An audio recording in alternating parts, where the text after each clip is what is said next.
She is a documentary photographer and journalist, born in Peru and raised in Miami.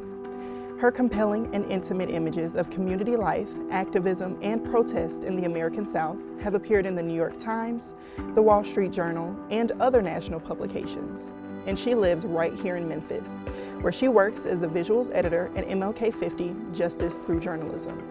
I'm Brittany Brown, and this is a conversation with Andrea Morales.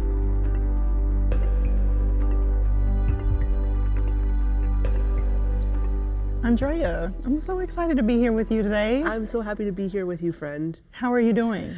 I'm doing okay. It's been quite the year. It has been a big year. As we sit here right now, there are an entire display of your amazing images sitting in Memphis's very own Brooks Museum. How does that feel first? Like, let's just start there. Yeah, it is kind of surreal. It is, the work that I've made over the last 10 years here in Memphis is now on display at the Brooks, and there are 65 photographs. And that is just way more real estate that I could have ever dreamed to know what to do with, but the work that it took to make the photos, then care for them through selection, carry them into the space, it all was very different than the ways that I've interacted with the photographs in the past. So it is, it's exciting, it's weird. I've had the blessing to have visitors come and see from out of town and get to know Memphis through these images. And I'm just lingering behind them because I just want you to understand it instead of me being this is what I did, you know? And yeah, and in that lingering, when I'm standing, they're looking at the pictures on the wall and I'm just behind, not sure what to do. There's also these moments where I get to just look at the space. And that, yeah, I know you and I work in digital journalism, have been working in digital journalism for a long time. And so usually the space that we take up is about this big in a hand, and then maybe half a minute if we're lucky in someone's consciousness. Yeah. So asking people to literally step in to a place with all the photographs and spend time with them. Yeah, I have so much gratitude for the ability to do that. Yeah, like you said, because so much of our media consumption today is very fleeting. It's very, you look at it for 1 second and it's on to the next. But I think what your images really show us, like you said, and kind of bringing us to what this moment means for you is your images are showing us Memphis, and Memphis has many layers. And I think this is a really opportune moment for you and where you are in your career and your image making after a decade of being here in Memphis. And we sort of are kind of in this moment where, they come to life at the Brooks. Tell me a little bit about the process of getting to this moment, because right now we see the final product and it can seem very simple or quick, like it just got there. But there's a lot of blood, sweat, tears, travel time, money, time away from family, friends, and home. And, there's a lot that goes into that process. So if you could kind of, I guess, describe at least the time frame of the images that are on display in the gallery right now. Take us a little bit through that process, and I guess some of those key moments that stick out for you from the image making process to the image selection process to actually kind of getting to preview the gallery before it opened to the public. Yeah, so the work also just came about because I've been working as a photojournalist here in Memphis for a long time, and so that's looked like a number of different things. I've worked as a server and then run to New York Times assignments in town, and then there's also been times where I'm just photographing a baptism or just a community event with no expectation of publishing, or even a great photograph, just being with people to help inform what I'm processing through a lens, a camera frame.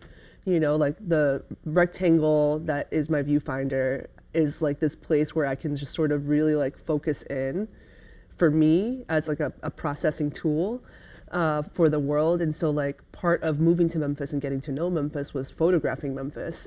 And I left a job as on staff at a newspaper in New Hampshire before I came down here, and was grieving like the job I had, because my dream had always been to be like a community everyday photographer.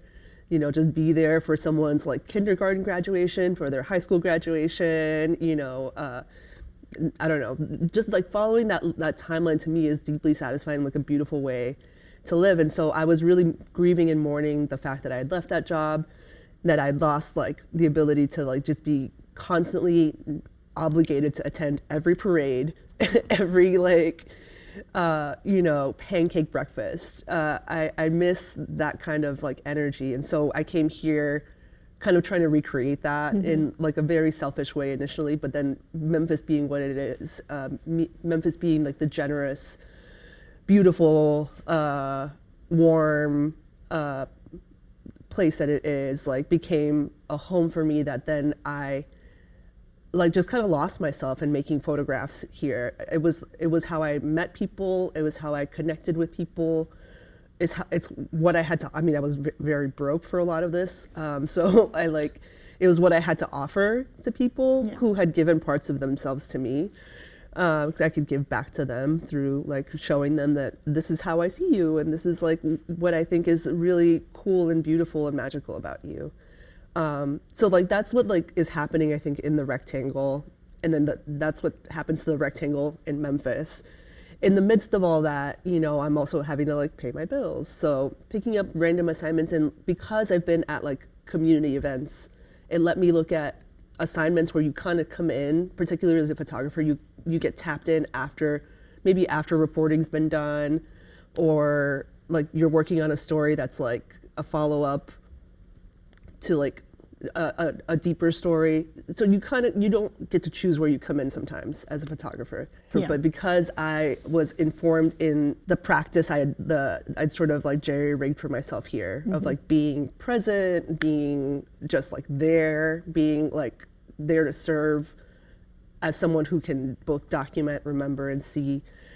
That helped me be more critical and think more critically when I was on assignment, and catch different moments that, because of like the experiences I've been able to share with folks here, like the articulation of things sometimes that are like systems, systems of justice. Yeah, things that are harder to see. Yes. Yeah. I feel like I can understand a little bit better like how we signal what is happening. Because of like the time spent with people. Yeah, I think that's really a testament to the process that you utilize when you're kind of in the field, whether it's conscious or unconscious, just by nature of who you are and how you do the work. You said kind of several times, just like the practice of just showing up over and over again, and not just for like, oh, I want, I'm on assignment, or I want to get this published here, there, and everywhere. But it's kind of an offering that you have to give to people that you're in community with. I think that is really, really shown through the images that we see of your work all the time, because you really capture, and I don't like to use the word capture, because I know you are very intentional with the language that you use around your image making process, but the images that we're able to sort of witness, right? Talk to us a little bit about like the bearing witness part of what it is that you do when you're behind the camera. Yeah, I think that, so I think that bearing witness is a great way to describe just like the primary function of like what I've set out to do, what I've tried to establish as my practice, what I'm hoping to model for others also here, to encourage them to like use their power to witness, to be part of like the account of this world that we're living in. Like I think that we all obviously are positioned differently in this world, and that informs our perspectives and how we process things, how things affect us. And the with that in mind, like I think that the work that I'm trying to do is not necessarily trying to be comprehensive, definitive. It simply bearing witness means to me to like make sure that you're lending your perspective to a bigger story. Because if like you don't, and like it's kind of in some like we're into this now, so I'm gonna talk big, but I think it's like one of our biggest responsibilities to one another is to bear witness, right? Because there's that idea that like narratives and histories are decided and created by people who have power, Right. and there's that Zora Neale Hurston quote about like if like you don't tell your own story, that do you know what I'm talking about? I misquote it constantly. Is it if you are silent about your pain, they'll kill you and say you enjoyed it? That one? That one. Yeah. That one. Yeah.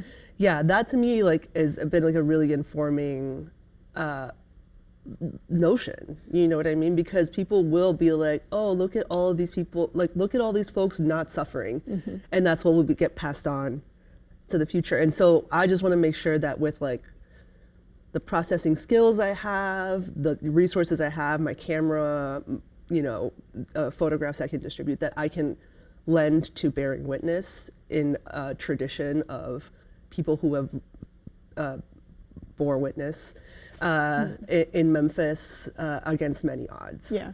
And Memphis is a really powerful place to bear witness, right? I mean, there's so much history. I know often we harken back to the assassination of Dr. King, but even before then, even in the midst of that moment, there were other things to bear witness to. But kind of let's turn it around, and let's turn that kind of concept of bearing witness around a little bit. How has it been for you to bear witness of other people bearing witness in this very like in real life space of this gallery? And also the intentionality that is sort of being applied in the work that you're doing with the staff at the Brooks Museum about ensuring, and just that people are coming into this gallery, not just donors or the typical museum goer, but folks that you over time have documented. I know you have worked really intentionally with the staff there to be sure that the community is actually coming into this space to actually partake in the bearing witness process. How has that experience been for you? Yeah. All praise to the Brooks the Brooks staff for sure. The curational staff has been extremely supportive and thoughtful about connecting the work back to the community in like tangible ways. So people who are in the images have participated in different parts of the show's run. The opening reception was I will start crying thinking about it. It was so amazing. It was so like there was people who were in the images celebrating with us that this like these moments had been consecrated in like a very fancy like marble covered building. So like that to me, that like the bearing witness part is like it's just always happening, but then like to be able to like hoist all that stuff up on these walls and all the prestige of like a museum space, I feel like offers reverence to like parts of our community that I just deeply, deeply love. And so seeing people see themselves in parts of see parts of home, see themselves in the images. Yeah, like that's my favorite feedback. People feel like particularly Memphians have shared with me that they thought like they really saw like a Memphis that like they grew up with, which is great because like to me also those photos represent 10 years of my life. So I definitely grew up in that period. And so seeing people like identify with photographs in this like very intimate way has been awesome because, photography has done a lot of harm. People's images are captured and then used in ways that are problematic and hurtful. I when this process started for the museum show, I was talking to Rosamund Garrett, who's the curator for the show, and we were talking about like our first museum experiences. And I grew up in Miami and went to I think it was called something different at the time, but it was the Miami Art Museum. And we went and saw, in high school, I got taken on a school trip to see photographs made by Annie Leibovitz. Mm-hmm. And they were like this portraiture that was huge, like big. It looked just like the walls of a church Yeah. that like I'd gone to growing up. It was just like, the reverence was so big, and I was just like, I can't believe you can like put an everyday person up on display like this and make them feel special, like welcome people to find themselves in these pictures. It was a really moving experience, and that is like what I was hoping to sort of bring to people here in Memphis, that they were seeing parts of themselves being celebrated and held along with the difficult struggle that we've all been through together in the last decade, and honored for the many things that it is, the strength that it represents, the just flat out beauty and wonder of like being alive in like a really hard time. That's what I was kind of hoping for. I see that. I feel that. It's sort of just like hearing that story of what kind of stands out from you in your childhood and how that kind of through line has stuck with you into you being able to now do that sort of work in your own way. Walking through the gallery, it feels like a gift to Memphis, to the people who call this place home, and to the people who are represented in the images. And in a way, you're really like memorializing and honoring them in the most like dignified way possible in a city where things get complicated really fast. Dignity feels scarce for some dang reason. You know what I mean? Like dignity isn't something that we get to offer each other. It's something that we inherently have and should be like reacted to. Yeah. So yeah, I and like, so I'm playing with that for sure. Like that's very much rooted, whether it's successful and if it'll stand the test of time, you know, I don't know. But right now, like to me, like this feels like a good way to like reach people and be like, yo, you did that. Yeah. You I did think, that. and that's a good practice. So just focus on the right now, because I Yeah. think time works out in a way where the things that stick, you know, and I'm excited to see just what time will kind of unfold for us right now. Speaking of time, we're running, you know, we like to yap, but I want to make sure that I get about 2 more questions in before we run out of time here. I'm from the South. I'm from Mississippi. Memphis is home for me now. You're also from the South. You're from a bigger part of the South, though. You're from the global South. You're from Miami. You've worked in the Northeast. You've worked in the Midwest. Why, though, has the South been a place where you've really rooted and planted yourself and your work? Why Memphis? Why the South? Yeah, I ended up here like following love. I followed a relationship here to Memphis, and so, you know, I came in very optimistic, but I think I was like I'm just being an immigrant, like a sense of home has always been kind of an elusive concept. I have like where my parents stay, but like whether or not that's home feels ambiguous. Memphis felt almost immediately like home. Like people just love you for who you are here. And like, because we all know what's up against us, you know, what the odds are stacked against us. People know like just sort of like how hard life can be. They're aware, and like they still find love within that.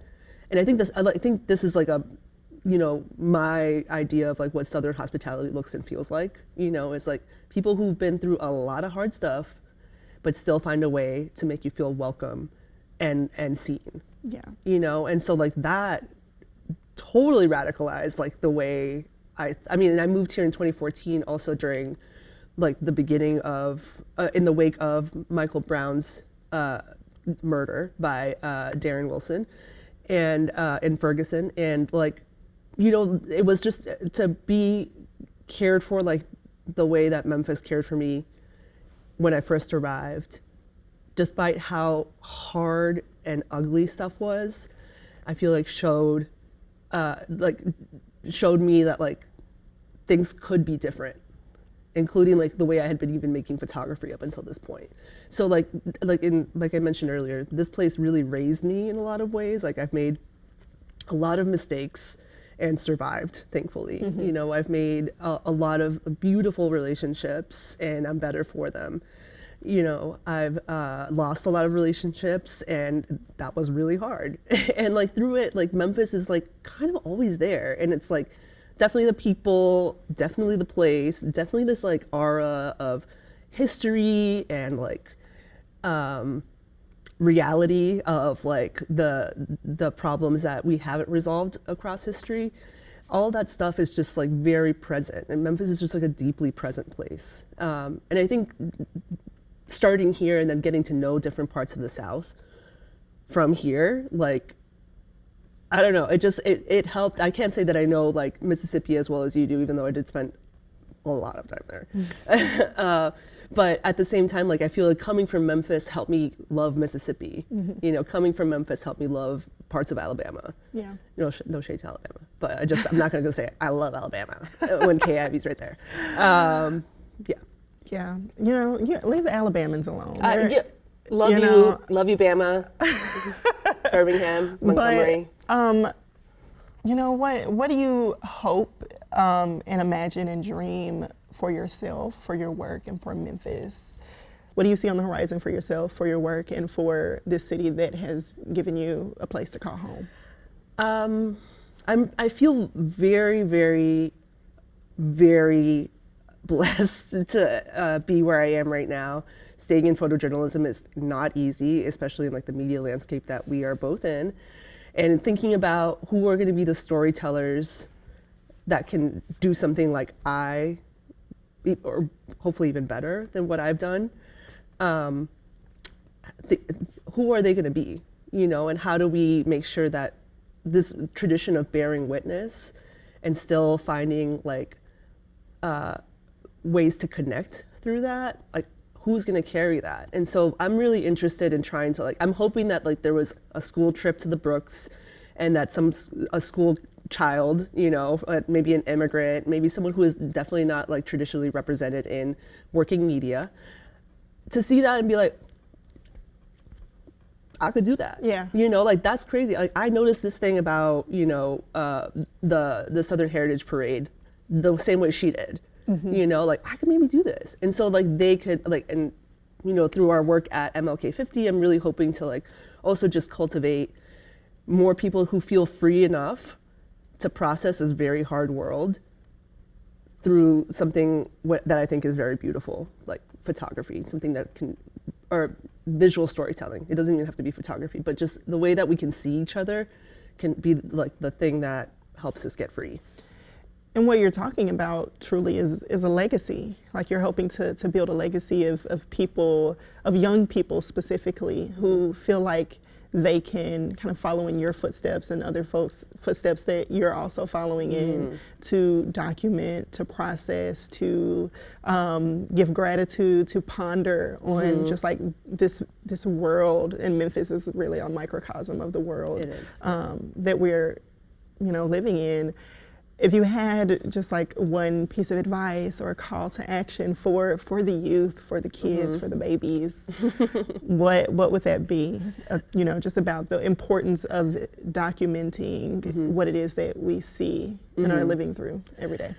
I think that one thing that I would have loved to know as a younger person trying to figure out the world is that particularly related to photography, there's no such thing as a good camera, no such thing as a bad photographer. I think we all have divinely unique ways of seeing the things that we see. And the resonance that sometimes happens in images that we're connecting to is because we're identifying with it, we're connecting. Like that is something that we can all do. That's something that we all have in us, to like reach out and be like, here's something that I noticed. Like, and if you notice too, like you feel less alone just immediately. So like, I hope that whoever like feels compelled or called to try to bear witness in their way, particularly if it's like a visual way, that they don't feel held back by not being good, because I think that slowed me down a lot, and just also made it not fun. Yeah. You know what I mean? Like, this is like a very beautiful practice to engage in, and it should be something that like you don't judge yourself for. So I hope that people can feel free so that we can all get free. Yeah, just do the work, just show up. I think you're hearing your practice. It's just a reminder to me too, to just show up, do the work, even when especially when there is no prize on the other side of the finish line, That's right. prize on, That's right. That's right. because that's when you find the beautiful mundane moments that you're known for. I mean, you have this way of seeing that really makes other people feel seen. Yeah. Neurodivergence has its perks. There's nothing wrong with a little spicy. Spectral moment. Yeah. I know I've asked a lot of questions. Has there been anything that you've really wanted to talk about in this space right now that I haven't asked you yet? Let's go. No, just kidding. No, I'm really grateful for all the attention that the work has gotten, and I'm very hopeful that people will like internalize what we're celebrating, like that people really feel loved in this work. And it is like that Rosamond's sort of like premise for this, her like marching orders is like, this is a love letter to Memphis. And so I hope that that love exists, it persists, that it can manifest in many ways. Yeah, I'm just excited that the community gets to experience this in this way, that I get to experience it in this way. It's very nice. Yeah, the work definitely feels like a love letter to Memphis. So I'm just like grateful to be here in this moment with you and your work, and just thank you for being who you are. Thank you for being here and sharing this conversation with me. And I'll just look forward to continuing to kind of being in community with you and continuing to learn from you. Yes, Yeah. love you. All right.